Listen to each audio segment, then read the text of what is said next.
শোনা যাচ্ছে? ম্যাম জি ম্যাম। জি ম্যাম। আচ্ছা,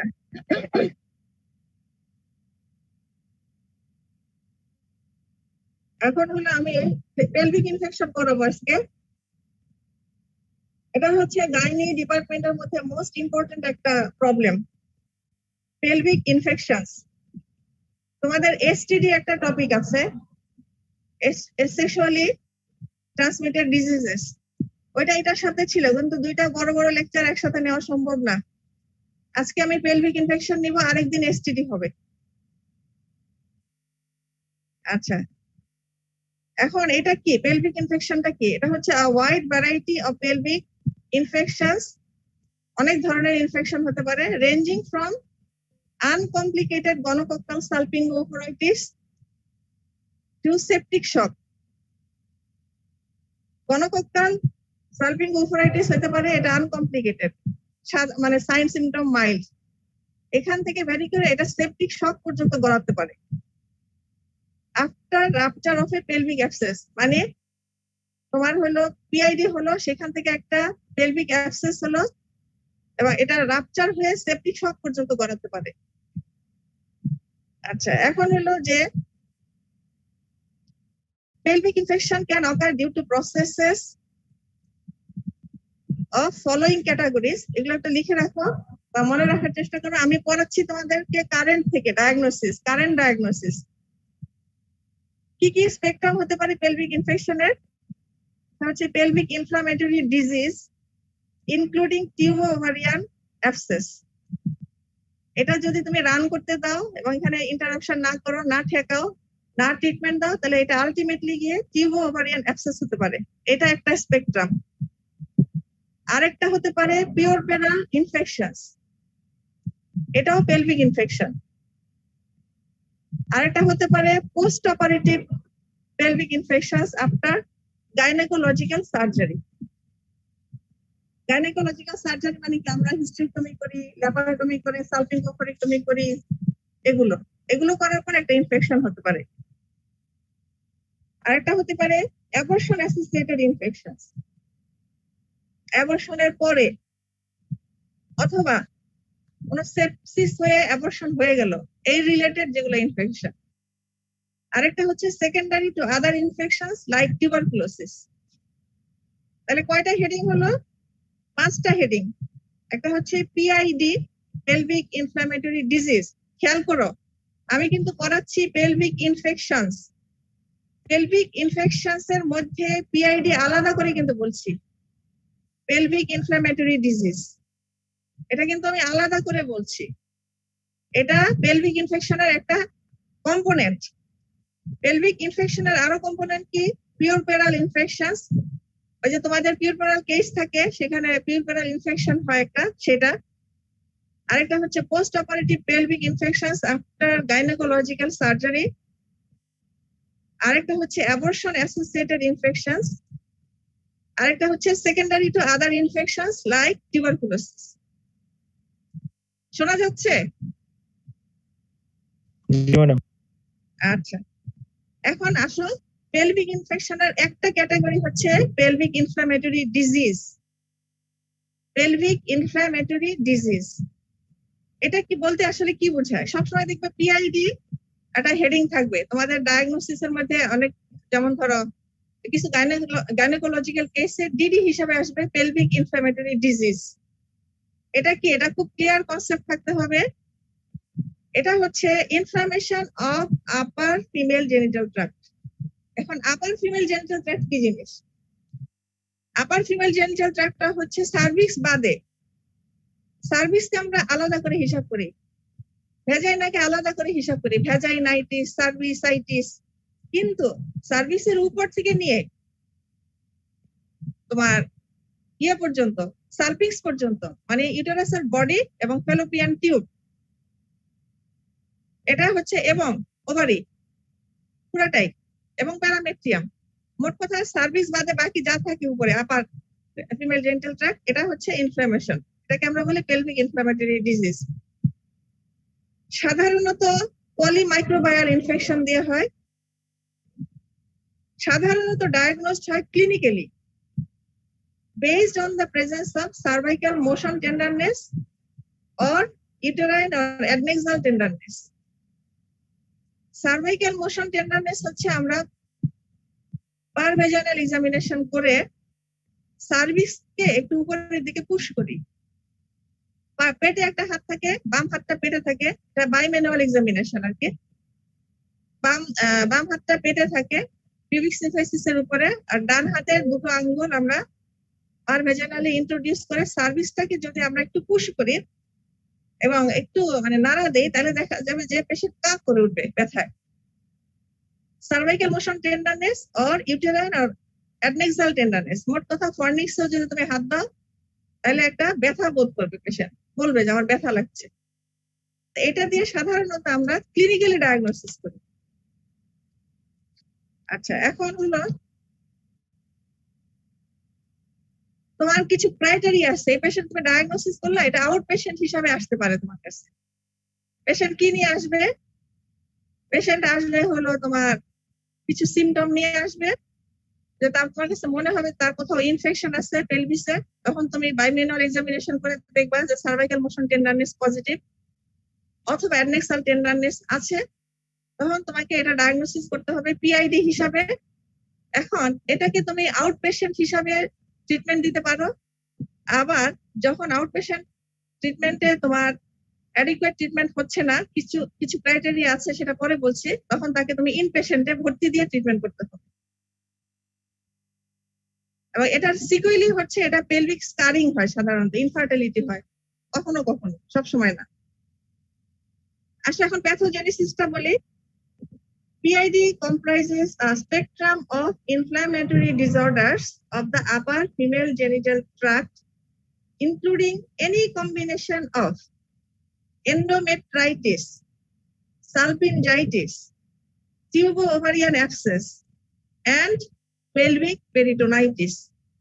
তো দেখো এখানে কিন্তু আমি সার্ভিক্স বলি নাই, সার্ভিসাইটিস কিন্তু আলাদা প্যাথোলজি, ভেজাইনাইটিস আলাদা। PID বলতে সার্ভিসের উপর থেকে যা আছে সব।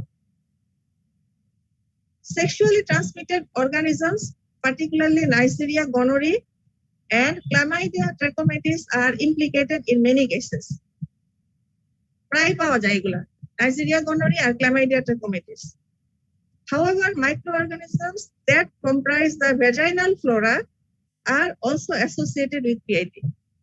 এখন vaginal flora কি কি? vaginal flora বলতে পারবা কেউ? দুই একটা নাম, একটা দুইটা নাম কেউ বলো। ল্যাক্টোব্যাসিলাস, হচ্ছে ইকোলাই, ক্যান্ডিডা অ্যালবিকেন্স। আচ্ছা, ক্যান্ডিডা অ্যালবিকাস একটা ফাঙ্গাস। আমি বলছিলাম মাইক্রো মানে এটা কি বলে, ব্যাকটেরিয়ার কথা বলছিলাম। সেটা হলো, সেটা আবার ওই ফাঙ্গাসটা হলো আবার ভেজাইনাতে করে, ইলিউশন করে, এটা পিআইডি করে না। সাধারণত মাইক্রো অর্গানিজমস বলতে এখানে বুঝায় ব্যাকটেরিয়া। কি কি আছে আমি বলে দিচ্ছি। Anaerobes, haemophilus influenzae, enteric gram negative rods, and Streptococcus agalactacea, আর একটা আছে গার্ডনারেলা ভ্যাজাইনালিস। আচ্ছা, এগুলা হচ্ছে সাধারণত নরমাল কমার্শিয়াল, এগুলাও পিআইডি করতে পারে।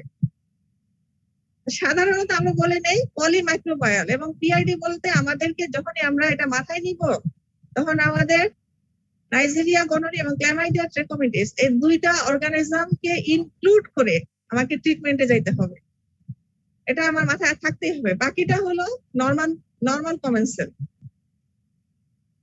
All women who have acute PID should be treated for Neisseria gonorrhoeae and Chlamydia trachomatis and should be screened for other STDs.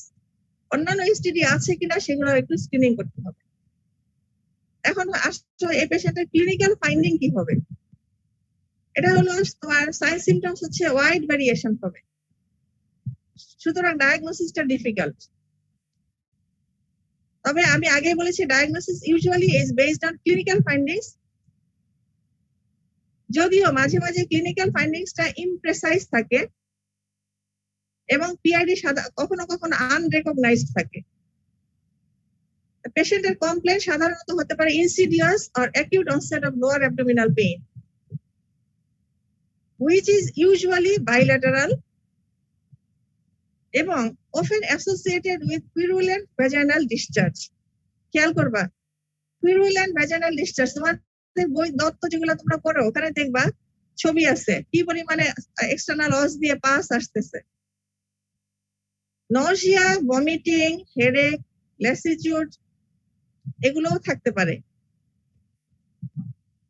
এখনো পর্যন্ত কিন্তু আমি ফিভারের কথা বলি নাই।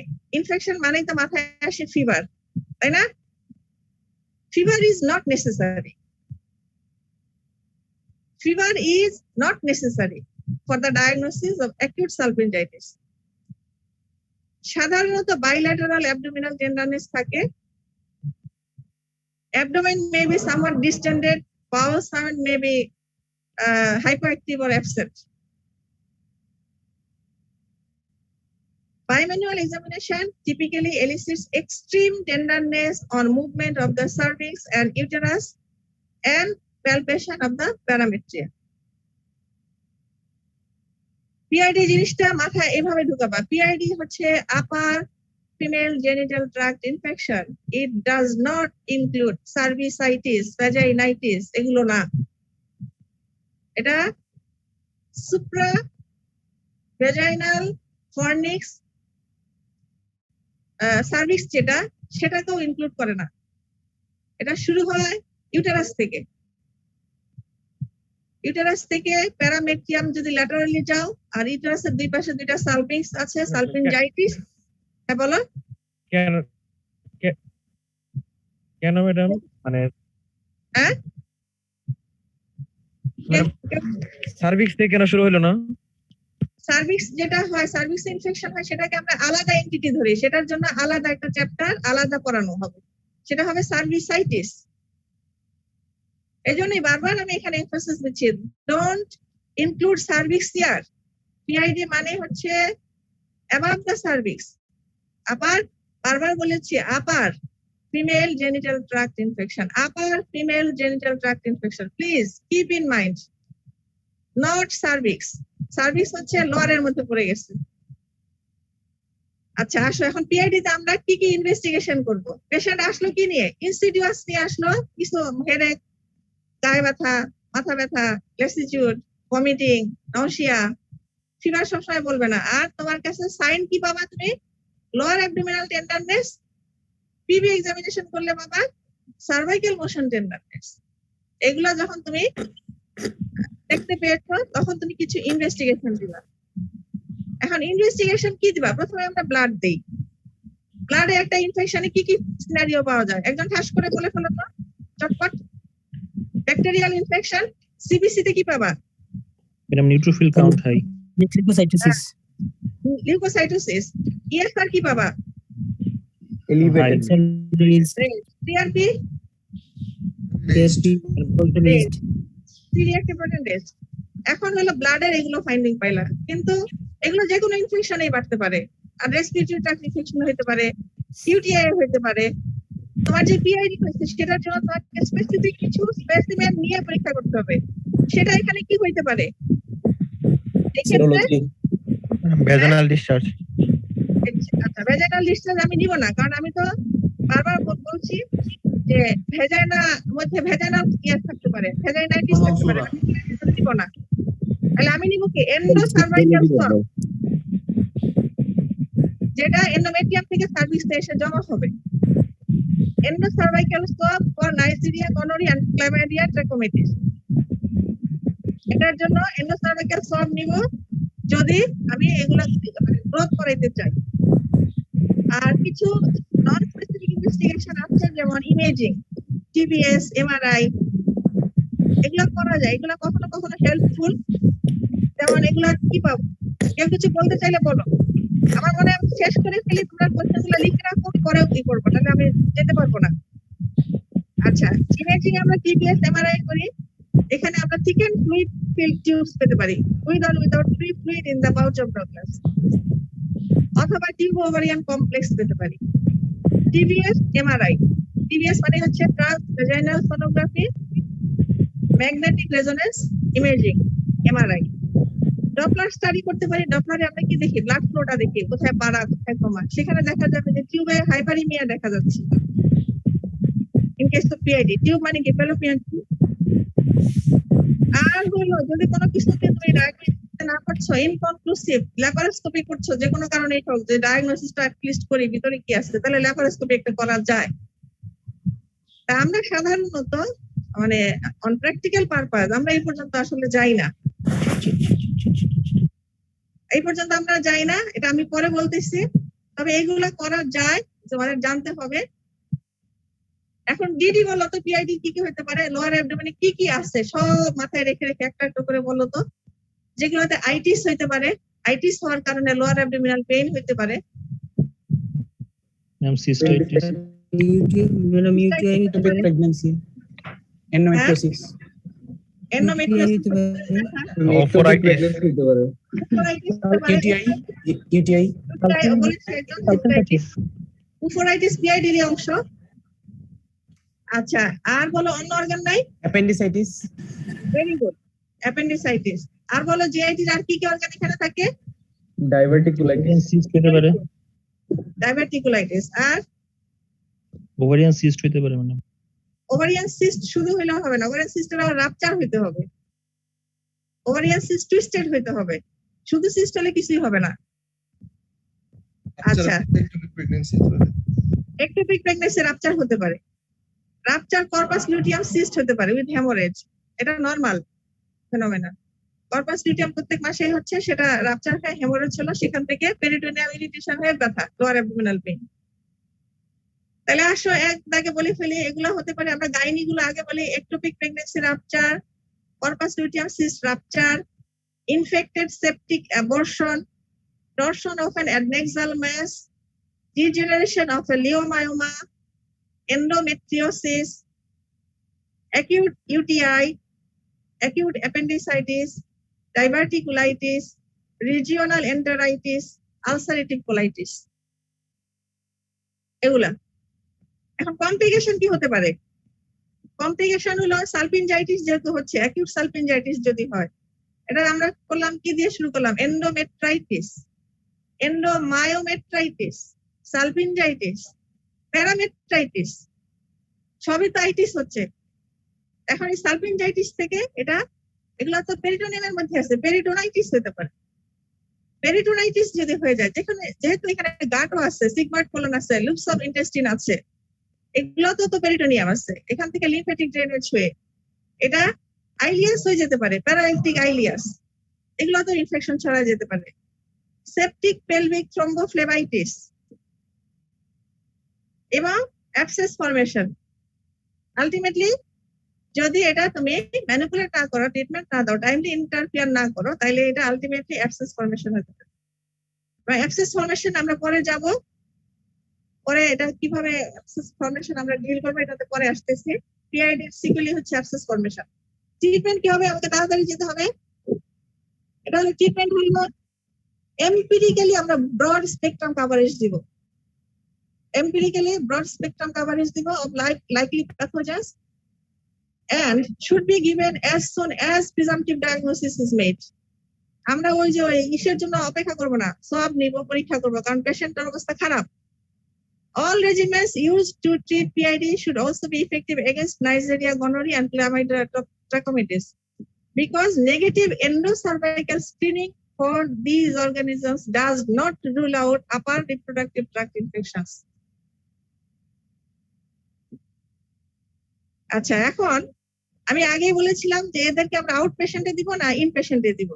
আউট পেশেন্টে দেওয়ার চেষ্টা করব। আউট পেশেন্টে যে পেশেন্ট, ম্যাডাম লাস্ট লাইনটা একটু বলেন তো আবার। না, লাস্ট লাইন আর রিপিট করার সময় নাই, আমার আর অনেক খুব যাইতে হবে। বেসিক জিনিসগুলো পয়েন্ট আউট করে রাখো। Majority of the women will be treated outpatient, in outpatient. Hospitalization should be warranted in the following cases. কি একটা হলো সার্জিক্যাল ইমার্জেন্সি, যেমন তুমি ধরতে পারছো এটা একটা অ্যাপেন্ডিসাইটিস এর কেস, সেরকম টিপিক্যাল হিস্ট্রি দিচ্ছে, এটা তুমি এক্সক্লুড করতে পারছো না যে অ্যাপেন্ডিসাইটিস না, সেক্ষেত্রে তোমাকে ভর্তি করতে হবে। যদিও তুমি মনে করছো পিআইডি, কিন্তু তুমি অ্যাপেন্ডিসাইটিস এক্সক্লুড করতে পারছো না। এটা হলো একটা। Pregnant patient with PID hospitalise করতে হবে। Patient not responded in outdoor treatment, 2 দিন 3 দিন দিয়েছ, পেশেন্ট 3 দিন পরে আসলো, তার কোনো উন্নতি হয় নাই। আর নন কমপ্লায়েন্স উইথ ড্রাগ, যেগুলো ড্রাগ দিয়েছো পেশেন্ট খেতেই পারছে না, বমি টমি করে একাকার, তাকে আইভি দিতে হবে, এজন্য হসপিটালে ভর্তি হতে হবে। আরেকটা হলো সিভিয়ার ইলনেস, নশিয়া, ভমিটিং, তারপর হলো ফিভার, হাই ফিভার, এগুলো যদি থাকে, হাই ফিভার মানে হলো তার ততক্ষণে টিউব ওভারিয়ান অ্যাবসেস ডেভেলপ করে গেছে, এবং টিউব ওভারিয়ান অ্যাবসেস তুমি ডায়াগনোসিস করে ফেলছো, এগুলাকে তোমাকে ইনপেশেন্টে ভর্তি দিয়ে ট্রিটমেন্ট করতে হবে। আর আউটপেশেন্ট থেরাপি কি? আউটপেশেন্ট থেরাপি হচ্ছে তোমার বেসিক্যালি ওরাল ড্রাগস, এই জন্য আমরা আউটপেশেন্ট বলি। তবে একটা কথা হলো, রেকমেন্ডেড রেজিমেন হলো সিঙ্গেল ডোজ হচ্ছে সেপ্ট্রাজোন 250 মিলিগ্রাম আইএম একটা দিয়ে তারপর বাকিটা হলো ওরাল, ডক্সিসাইক্লিন আর মেট্রোনিডাজোল, এটা 14 দিন। এটা তোমাদের বই আছে রেজিমেন গুলো। আরেকটা রেজিমেন আছে সেপ্ট্রাজোনের বদলে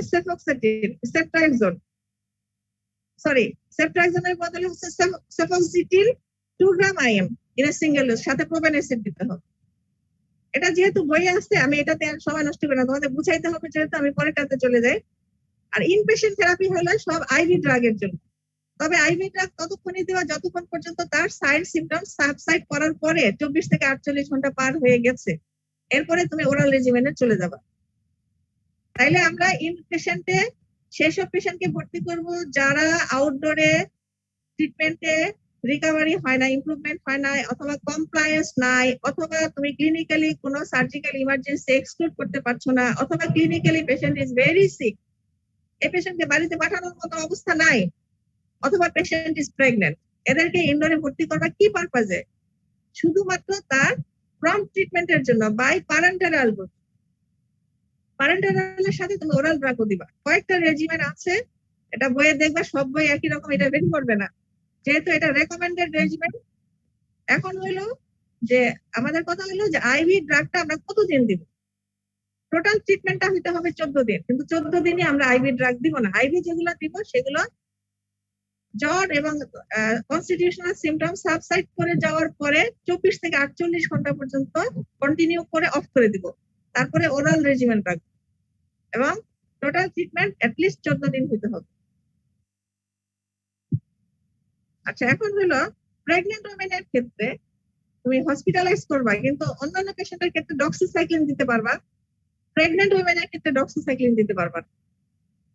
আর আইভি রেজিমেন যেগুলো আমরা দেই ড্রাগ, সেগুলো হচ্ছে একটা হলো তোমার সেফক্সিটিন, ক্লিন্ডামাইসিন, জেন্ডামাইসিন, অ্যাম্পিসিলিন, এগুলো হলো আইভিতে দেই। আর ওরালি দেই কি ডক্সিসাইক্লিন, কখনো কখনো মেট্রো দেই, কখনো কখনো মেট্রো দেই না। কোনো কোনো রেজিমেনে মেট্রো আছে, কোনো কোনো রেজিমেনে মেট্রো নাই। মেট্রো আইভিও পাওয়া যায়, ওরালও পাওয়া যায়, ক্লিন্ডামাইসিন আইভিও পাওয়া যায়, ওরালও পাওয়া যায়।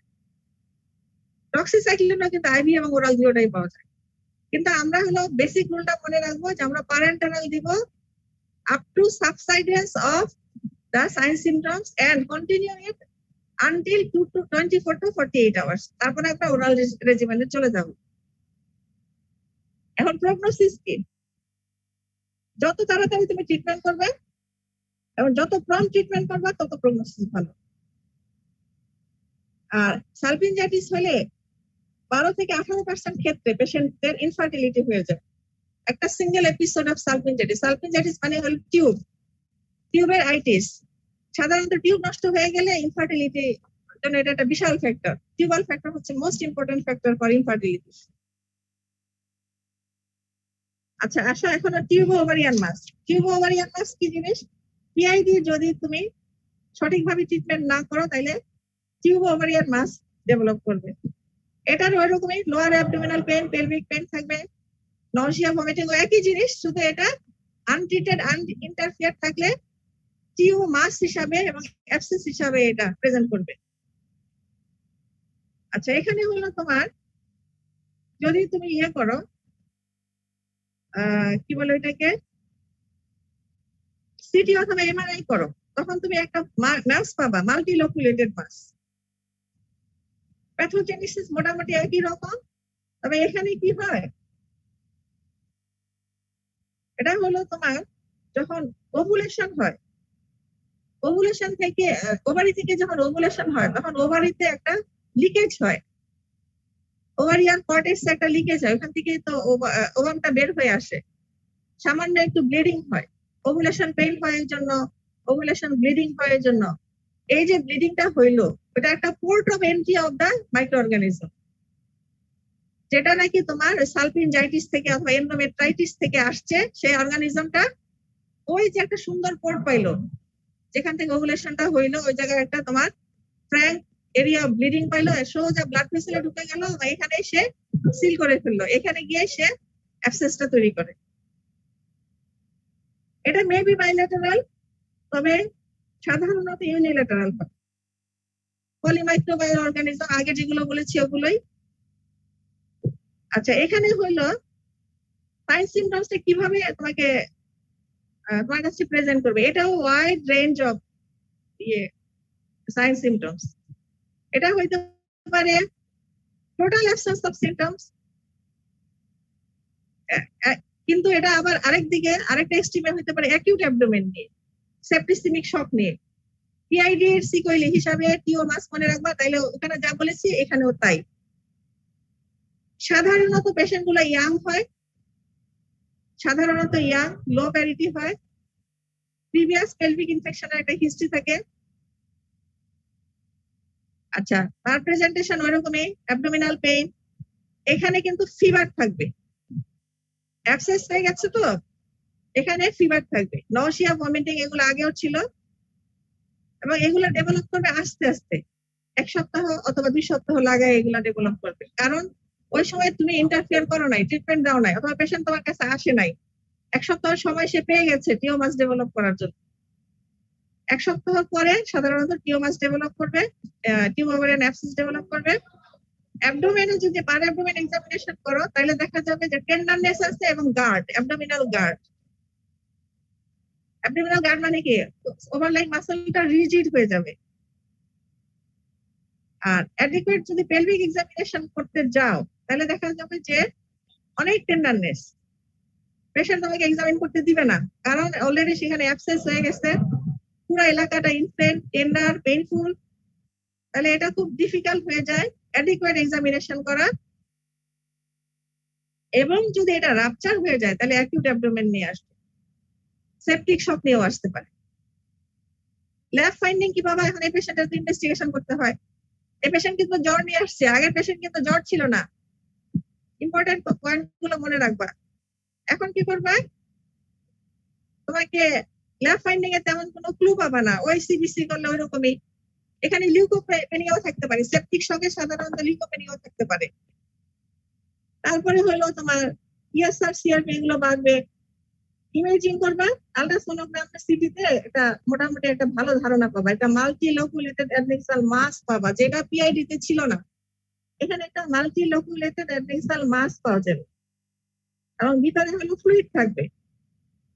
এটা কন্টেনিং ইনক্রিজ ফ্লুইড ডেনসিটি, যদি পাস হয় তাহলে এটা ডেন্স ফ্লুইড থাকবে, ওটার একটা আলাদা ধরনের ইকো দেখাবে আল্ট্রাসোনোগ্রামে, সিটিতে। এখন এটা ডিডিকে, ওই যে আগের যেগুলা বলেছিলাম ওগুলাই, ovarian cyst or tumour with or without torsion, unruptured অথবা রাপচার্ড এক্টোপিক প্রেগন্যান্সি। আনরাপচার্ডও হতে পারে, এখানে রাপচার্ড হইলে আর হবে না, এটা আনরাপচার্ড হইলে একটা কনফাইন্ড এলাকাতে ডিফাইন থাকবে, রাপচার্ড হয়ে গেলে কিন্তু এটা ছড়াই গেল, তুমি তো একটা কনফাইন্ড একটা ম্যাস পাচ্ছ, কাজে এটা আনরাপচার্ড হবে। যদি ডিডি বলতে চাও তাহলে রাপচার্ড বলবা না, রাপচার্ডে কোনো কনফাইন্ড মাস থাকে না। আচ্ছা, তারপরে হলো পেরিঅ্যাপেন্ডিকুলার অ্যাবসেস, আগের যেগুলো আছে, ইটারাল লিওমায়োমা, হাইড্রোসালপিং।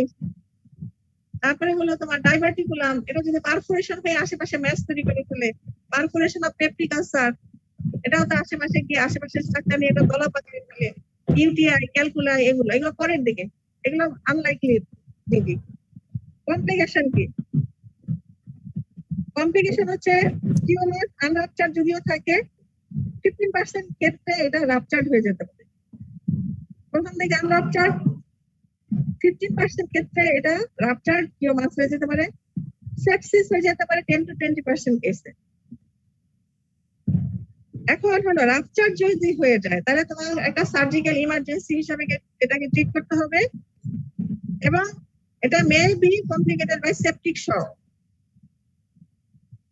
সেপটিক শক হিসাবে এটা কমপ্লিকেশন হতে পারে, তখন এটাকে সেপটিক শকের ট্রিটমেন্ট দিতে হবে।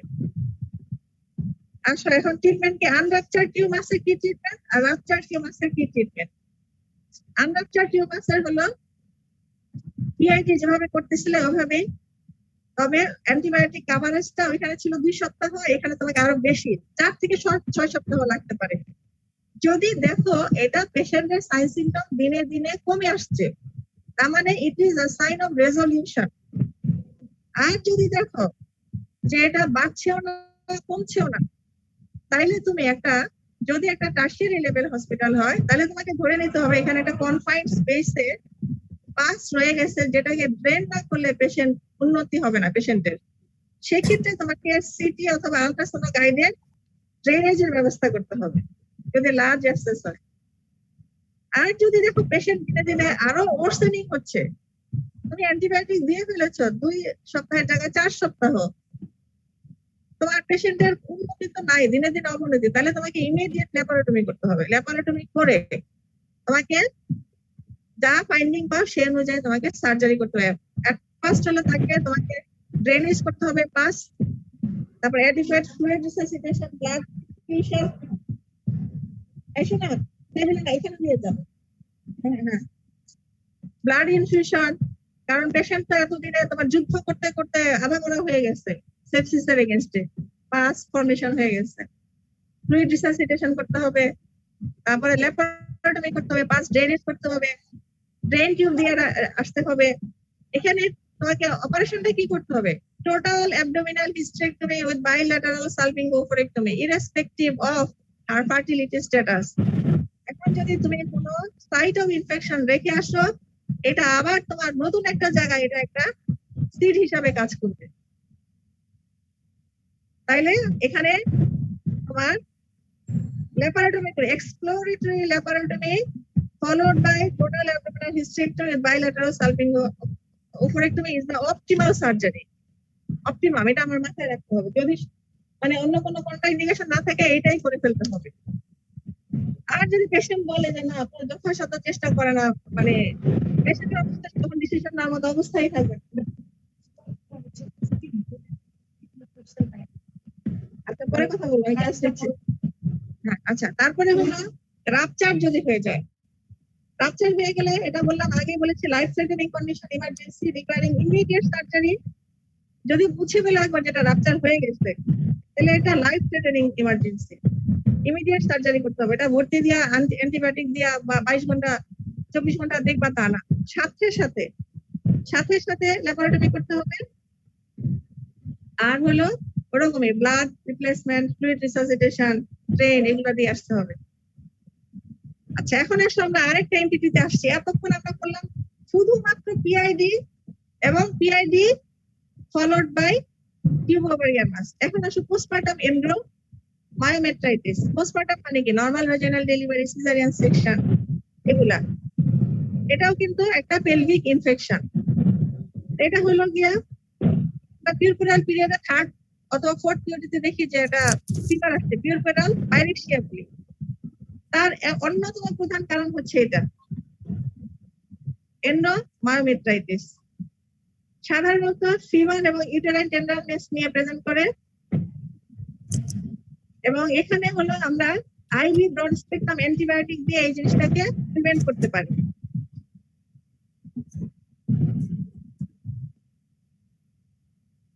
এখানে আমরা ডিডিকে তোমরা পিউরপেরিয়ামে দেখবা অ্যাবনরমাল পিউরপেরিয়াম একটা আসতে কথা। অ্যাবনরমাল পিউরপেরিয়াম মানে হলো যে যখন হলো পিউরপেরিয়ামের নরমাল ফিচার থেকে ডেভিয়েটেড হয়ে যায়। তার মধ্যে একটা হলো পিউরপেরাল পাইরেক্সিয়া। পিউরপেরাল পাইরেক্সিয়ার একটা প্রথম কারণ হলো এটা এন্ডোমায়োমেট্রাইটিস। অন্যান্য কারণ যেগুলো আছে সেগুলো হবে এটা ডিডি। সেগুলো কি কি? ম্যাস্টাইটিস,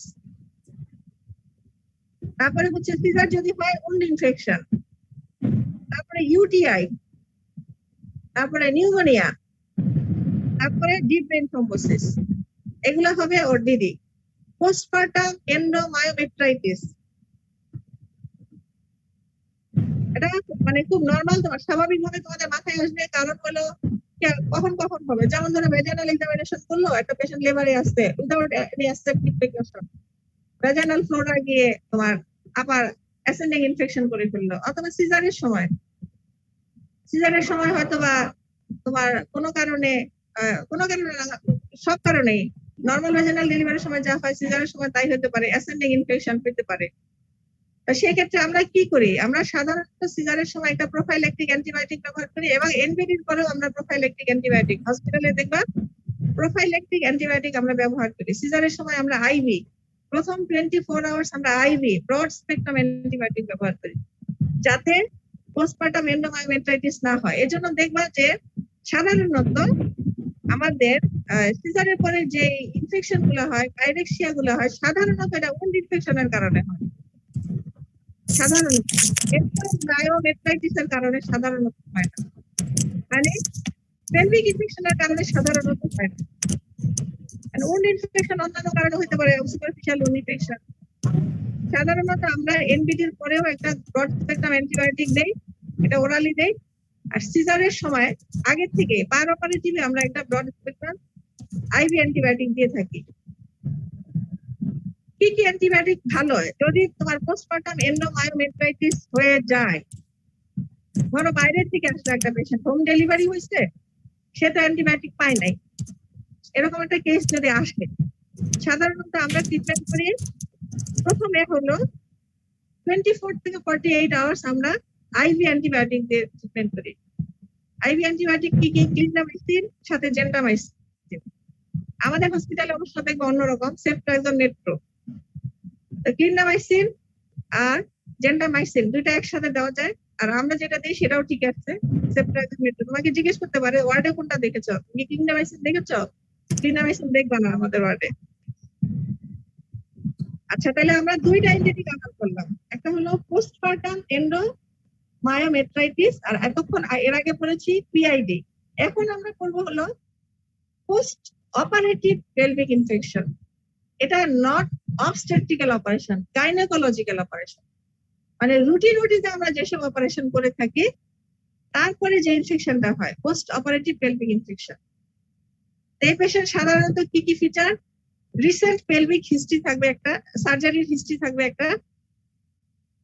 আমার কাছে প্রেজেন্ট করবে হচ্ছে পেলভিক আর লোয়ার অ্যাবডোমিনাল পেইন নিয়ে অথবা প্রেসার নিয়ে, মানে বলে হবে ডিসকমফর্ট, পেটের মধ্যে ভার ভার লাগে, তল পেটে ব্যথা, ফিভার এবং ট্যাকিকার্ডিয়া। এটা না আসা পর্যন্ত পেশেন্ট তোমার কাছে সাধারণত কিছু কমপ্লেন করবে না। জ্বর আসছে, তল পেটে ব্যথা, জিজ্ঞেস করলে পাবা যে রিসেন্ট পেলভিক সার্জারির একটা হিস্ট্রি আছে। ইভেন পেশেন্টের পুরুলেন্ট ফাউল ডিসচার্জ থাকতে পারে, পুরুলেন্ট ফাউল ভ্যাজাইনাল ডিসচার্জ থাকতে পারে। কনস্টিটিউশনাল সিমটমস কি কি? ল্যাসিটিউড, অ্যানোরেক্সিয়া এইসব থাকতে পারে। আর হলো পারভিশনাল এক্সামিনেশন করলে দেখা যাবে। তোমরা কি আমাকে শুনতে পাচ্ছ? জি ম্যাম। আর এখানে আবার কি আসলো আমার মোবাইলে? এগুলা শুনতে না পাইলে কিন্তু আমি বুঝবো না। আচ্ছা, তারপরে হলো আরেকটা হলো পারভিশনাল এক্সামিনেশন করলে বাবা হলো ভ্যাজাইনাল কাফ টেন্ডারনেস। মানে পারভিশনাল এক্সামিনেশন করলে ভ্যাজাইনাল কাফে টেন্ডারনেস মনে হবে। ভ্যাজাইনাল কাফ মানে কি? যেখানে ফর্নিক্সটা আছে, ভ্যাজাইনাল ফর্নিক্সটা যেখানে আছে ওইখানে আশেপাশে হলো ভ্যাজাইনাল কাফ। আচ্ছা, এখন এগুলা কি, এটা কি নিয়ে তোমার কাছে প্রেজেন্ট করতে পারে? আবার বলছি, এটা হলো রুটিন ওটির পরে গাইনোকোলজিক্যাল অপারেশন যেগুলা, যেমন টোটাল অ্যাবডোমিনাল হিস্টেরেক্টমি এর ক্ষেত্রে পরে সাধারণত এই ধরনের পেশেন্ট এই ফিচার নিয়ে আসতে পারে। পেলভিক ইনফেকশনের ফিচার, জ্বর, tachycardia, lower abdominal pain, purulent vaginal discharge, আর recent history of pelvic surgery. Constitutional symptoms থাকতে পারে। এগুলা নিয়ে তোমার কাছে আউটডোরে আসতে পারে। এখন তুমি তাকে এক্সামিন করে দেখবা যে তার লোয়ার অ্যাবডোমেন টেন্ডার, আর হলো ভ্যাজাইনাল এক্সামিনেশন করলে দেখবা যে ভ্যাজাইনাল কাফে টেন্ডারনেস আছে। তাহলে এখন এটার সাথে কি কি থাকতে পারে, এটা হলো তোমার কাছে প্রেজেন্ট করবে। প্যাথোলজিটা কি? প্যাথোলজিটা হইতে পারে ভ্যাজাইনাল কাফে সেলুলাইটিস হতে পারে। অপারেশন করছে যেখানে ওইসব জায়গায় তো ডিভাইটালাইজ টিস্যু গুলো ছিল। এবং যদি অপারেশনের আগে পার ভেজাইনাল ওয়াশ দিয়ে না দিয়ে শুরু করা হয় ভেজাইনাল ওয়াশটা, তাইলে ভেজাইনাল যে নরমাল কমেন্সাল যেগুলো ছিল এগুলো আপওয়ার্ড গিয়ে এই ডিভাইটালাইজ টিস্যুতে গিয়ে এরা সিডিং করতে পারে। যে সব টিস্যু গুলো তুমি কেটে ফেলেছো, লিগেচারের পরে যে টিস্যুটা আছে সেটা তো ডিভাইটালাইজড। বুঝা গেছে? তুমি তো একটা জায়গায় বাদ দাও, গিট দেওয়ার ডান পাশে ধরো ভাইটাল টিস্যু, তুমি ধরো তোমার লেফট সাইডে একটা পেশেন্টের রাইট সাইড চিন্তা করো, রাইট সাইডে ধরো তুমি ব্রড লিগামেন্ট কাটলা, এখানে তুমি যে ফার্স্ট ক্লাম্পটা দিলা, সেখানে তোমার রাইট সাইডে যে টিস্যুটা আছে নটের সেটা হলো ভাইটালাইজড টিস্যু, আর বাম দিকে অল্প একটু টিস্যু যেটা আছে সেটা হলো ডিভাইটালাইজড টিস্যু। সেটা হলো important site for seedling of normal commensal. তখন যদি তুমি পান অপারেটিভ আগের থেকে ব্রড স্পেকট্রাম অ্যান্টিবায়োটিক না দিয়ে নাও, সেই ক্ষেত্রে সাধারণত এইসব ইনফেকশন হতে পারে। এজন্য এগুলা ইনফেকশনও দেখবা ইয়েতে পেলভিক ইনফেকশন হসপিটালে তেমন একটা দেখবা না, আমাদের হসপিটালে যে কোনো টার্সিয়ারি লেভেল হসপিটালে, কারণ আমরা পান অপারেটিভ অ্যান্টিবায়োটিক দিয়ে নিই। সাধারণত কি হয়, প্যাথোলজিটা কি হয়, vaginal calf, haematoma, salpingitis, pelvic cellulitis, septic pelvic thrombophlebitis, tube ovarian abscess, এগুলা হইতে পারে। প্যাথোজেন্স গুলা কি নরমাল ইনহ্যাবিটেন্ট যেগুলা ভ্যাজাইনাল, আর অপারেটিভ সাইডে গিয়ে এগুলা ইনোকুলেট করে। এগুলা এখন তুমি চিন্তা করো, এটা আমাদের হসপিটালে নাই, এই পেশেন্ট গুলা কই থেকে আসে? এটা তো তোমাদের মাথায় চিন্তা আসতে হবে, ম্যাডাম এটা তাহলে কই থেকে আসলো? আপনারা বলতেছেন অ্যান্টিবায়োটিক ব্যবহার করেন, এগুলা হবে না, তাহলে কই থেকে আসলো? হইতে পারে অ্যান্টিবায়োটিক ব্যবহার করা হয়েছে, হয়তো বা সঠিক অ্যান্টিবায়োটিকটা ব্যবহার করা হয় না, অথবা এমন কোন আমাদের দেশের পার্সপেক্টিভে বলবো যে এমন কোন জায়গা মানে ইললিগাল অনেক জায়গা আছে সার্জারি হয় যেখানে সঠিকভাবে অ্যান্টিবায়োটিক প্রোফাইলেক্সিস মেনটেন করা হয় না। এগুলো তোমরা আপাতত মাথায় চিন্তা করতে পারো, এর চেয়ে বেশি আমি আর বলতে চাচ্ছি না। আবার অনেক ক্ষেত্রে হয় কি, ওই অ্যান্টিবায়োটিকে ওই পেশেন্টটা যদিও কম, এরকম ক্ষেত্রে রেজিস্ট্যান্ট হইতে পারে, অ্যান্টিবায়োটিকটা কাজ করে নাই, এরকমও হইতে পারে। আচ্ছা, সাধারণত এই পেশেন্টের third fourth post operative day এর আগে জ্বর আসে না, সাধারণত আসে না। এর জন্য আমরা কি করি, রুটিন অপারেশন করলে আমরা থার্ড পিরিয়ডে চেক ড্রেসিং করি আর দেখি জ্বর টর আসছে কিনা। থার্ড পিরিয়ডের আগে কখনোই ছাড়ি না, কখনোই ছাড়ি না। এখন ধরো পেশেন্টটা আর অ্যান্টিবায়োটিক খায় নাই, সে যে খায় নাই নার্স তো জানে না, বাড়িতে চলে গেছে, যে কোনো কারণে হোক অ্যান্টিবায়োটিকটা মিসিং হয়েছে, সেই ক্ষেত্রে তার এই প্যাথোলজি গুলো আসতে পারে। আমরা কিন্তু হসপিটালের রেগুলার থার্ড পিরিয়ডের আগে কখনোই পেশেন্ট ডিসচার্জ দেই না, তাকে চেক ড্রেসিং করে জ্বর আসছে কিনা, কোনো প্যাথোলজি আছে কিনা, সিমটম আছে কিনা, কোনো কমপ্লিকেশন আছে কিনা, এগুলো সব রুল আউট করে থার্ড পিরিয়ডে সাধারণত আমরা পেশেন্টকে বাড়িতে পাঠাই।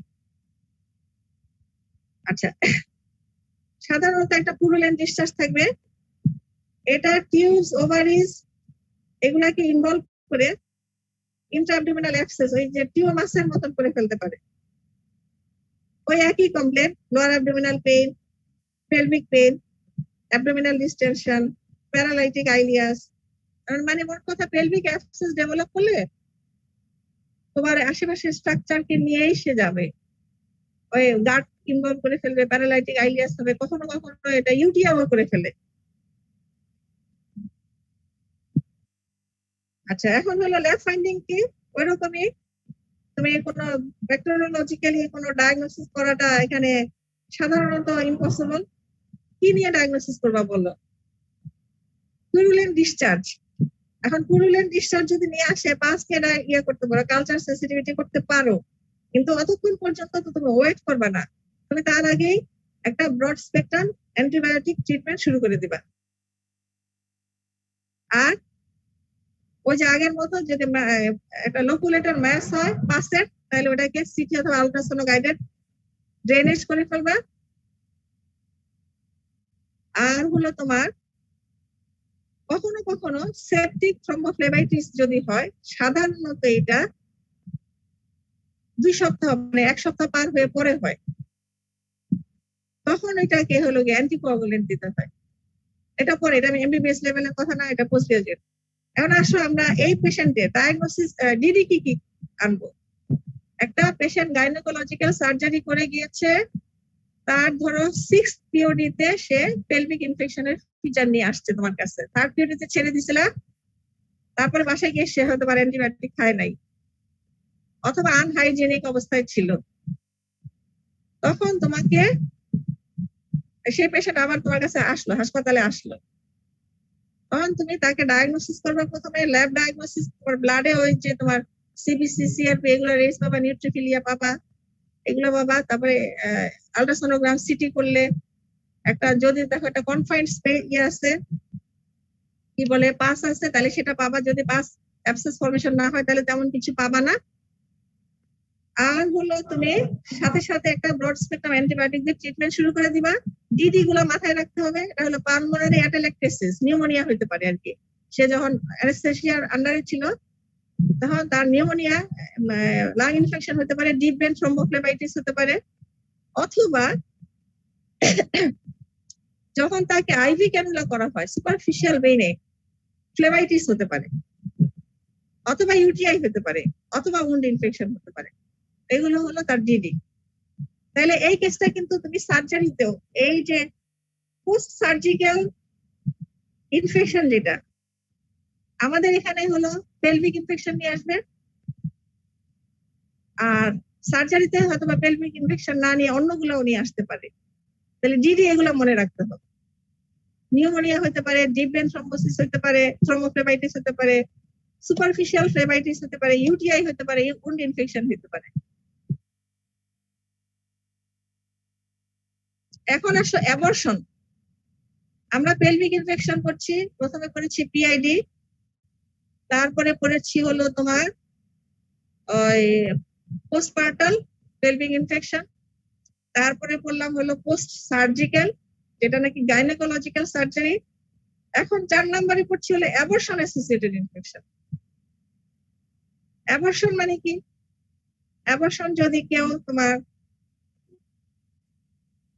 অ্যাবর্শনের কি কি অর্গানিজম থাকতে পারে? সাধারণত ইনফেকশন হয় স্ট্যাফ দিয়ে, গ্রাম নেগেটিভ বেসিলাই দিয়ে, সাম গ্রাম পজিটিভ কক্কাই দিয়ে।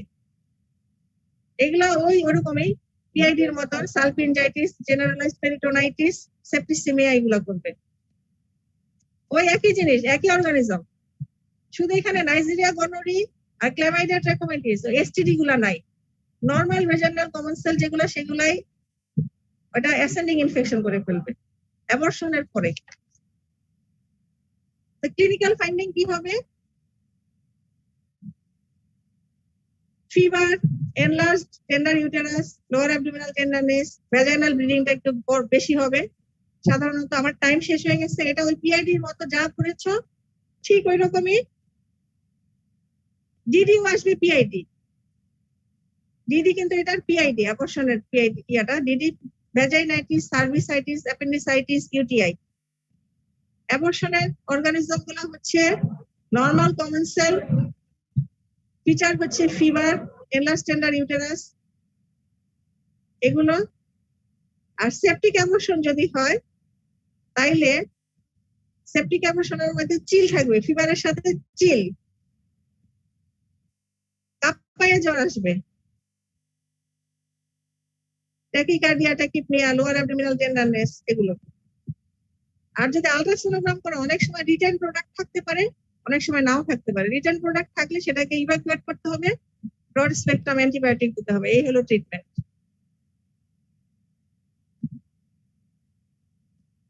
তাহলে সেপটিক অ্যাবর্শন যেটা অথবা অ্যাবর্শন রিলেটেড যেটা ইনফেকশন সেটাকে খুব অ্যাগ্রেসিভ ট্রিটমেন্ট করতে হবে, নাইলে এটা আবার ওই রকম করে সেপটিক শক করে ফেলতে পারে। সেপটিক শক বাইরে সাধারণত অনেকে আছে মিডওয়াইফরা, নন মেডিকেল পার্সনরা কাঠি টিপায় ইনডিউসড অ্যাবর্শন করে। এইগুলোতে যে পেশেন্ট গুলো আসে সাধারণত এটা লাইফ থ্রেটেনিং কন্ডিশন নিয়ে আসে, সাধারণত সেপটিক শকের ফিচার নিয়ে আসে। এদেরকে অ্যাগ্রেসিভ ট্রিটমেন্ট করতে হবে উইথ ব্রড স্পেকট্রাম অ্যান্টিবায়োটিক। দরকার হলে ইউটেরাইন ইভাকুয়েশন করতে হবে। কখনো কখনো এদেরকে ইউটেরাইন পারফোরেশন এক্সক্লুড করতে হয়, মনে এটা লিখতে হবে। ইউটেরাইন পারফোরেশন করে ফেলছে কিনা, এরা বাইরে থেকে কাঠি ঢুকায় ইউটেরাসে খোঁচা দিয়ে ইয়েটাকে কনসেপ্টটাকে বের করে আনতে চায়, কাঠি দিয়ে নাড়াচাড়া দিয়ে অনেক সময় ইউটেরাস ফুটা করে ফেলে। এটাকে এক্সপ্লোর করতে হবে। তো আজকে তো আমার ক্লাসের টাইম শেষ হয়ে গেল, আজকে আর পারলাম না। পেলভিক টিউবারকুলোসিস বাকি ছিল।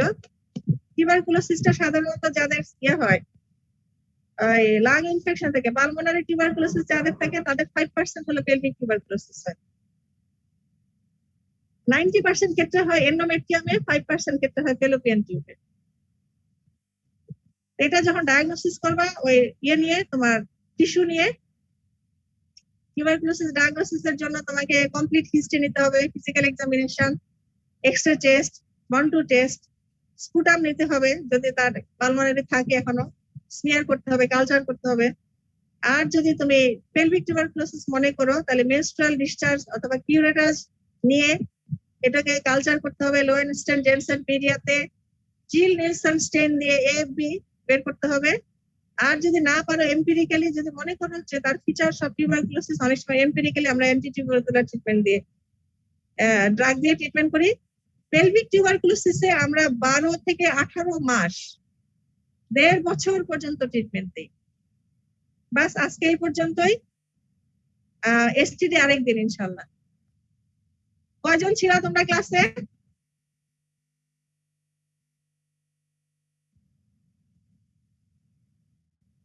কয়জন আছো?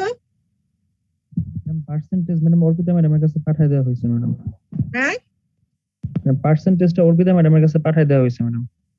আচ্ছা, আর হলো এরপরে ক্লাস কি তোমাদের? ম্যাডাম মেডিসিন পেডিয়াট্রিক্স এর ক্লাস আছে ম্যাডাম। আচ্ছা ঠিক আছে, তাহলে আমি ছেড়ে দিচ্ছি। ঠিক আছে, থ্যাংক ইউ। Madam, ma'am.